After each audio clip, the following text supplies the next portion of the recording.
ဟိုမှာကြော်ပြီးသားရှိတယ်လေ ဒီမှာကြော်လာတဲ့ပုံရဗီဒီယိုရရတယ်ဆိုမှဟုတ်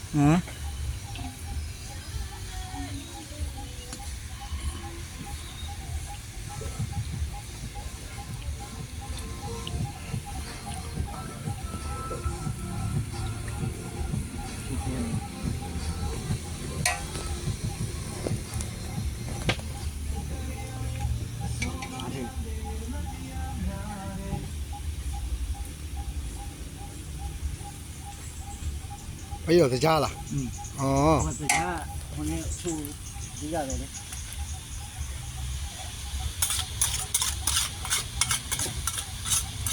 ဒီမှာစက်သုံးမြူပါညာစက်သုံးမြူကနဲပါလို့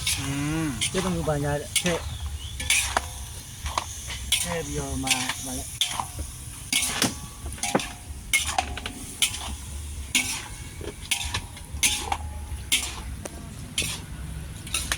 ဒီမှာရိုးရိုးရဲ့ခောက်တဲ့တိတ်ရအရသာတရားပေါ်တည်နေပါဘူး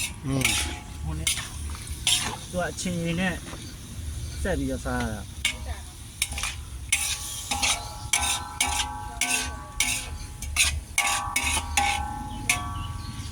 ဒါလည်းစိတ်မော အဖုံးမဟုတ်ဘူးလား ဖုံးကဒီဖုံးကြီးရှိအမှန်ဖုံးပြီးတော့ထားရမယ်သူဒီအရသာသားတွေကိုစိတ်ဝင်သွား ဟာ ဟိုကစိတ်ဝင်သွားတယ်